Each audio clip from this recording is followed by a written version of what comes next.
Méditation du 6 janvier. Ce n'est pas difficile. La contagion des préjugés nous amène souvent à croire à la difficulté de choses qui n'ont absolument rien de difficile. Citation de Pio Baroja. Le PDG d'une entreprise et sa femme s'étaient arrêtés à une station-service pour faire le plein. Soudain, l'homme remarque que sa femme discute avec l'employé comme si elle le connaissait depuis toujours. En rentrant dans la voiture, il lui demande « Tu connais cet homme ?» « Oui, dit-elle, c'était mon petit ami. »« Ton petit ami ?» a-t-il demandé surpris. « Je suis sûr que tu te dis que tu es contente de m'avoir épousé moi, qui suis PDG d'une entreprise et pas lui, qui n'est que pompiste. »« Eh bien non, a-t-elle répondu. Je me disais que si j'avais épousé cet homme, il serait aujourd'hui PDG d'une entreprise et toi, tu serais pompiste. » Texte tiré du livre Who is this man? Qui est cet homme? À la page 49, livre écrit par John Ortberg. Si vous êtes sur le point de rire, ne le faites pas, parce que c'est une histoire triste. Pourquoi je dis triste? Parce que cette femme n'a jamais cessé de se voir comme l'épouse de. N'aurait-elle pas pu être PDG d'une entreprise si elle n'avait épousé aucun de ces deux hommes? Ou si elle avait épousé l'un d'eux? En tant que femme, nous devons nous considérer comme plus que l'ombre de Marie. Et je ne dis pas que c'est mal d'être marié à un PDG, pas plus que d'être marié à un vendeur ou d'être la pompiste qui sert l'essence. Jésus ne s'est pas laissé limiter par les préjugés sociaux. Il a offert un espace à tous, hommes et femmes, à une époque où il n'était pas convenable pour une femme de s'asseoir aux pieds de maître, d'aider un homme qui ne faisait pas partie des proches dans ses dépenses et encore moins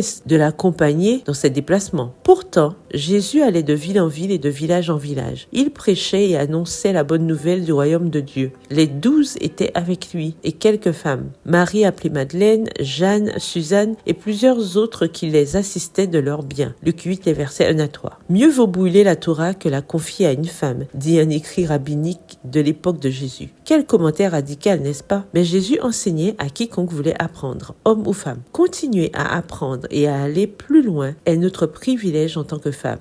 Ne le laissons pas échapper par la contagion de préjugés sociaux qui n'ont rien à voir avec le Christ. Le texte du jour se trouve dans Galates 3, le verset 28. Il n'y a plus ni homme ni femme, car vous tous, vous êtes un en Christ Jésus. Bonne journée, que l'Éternel vous bénisse.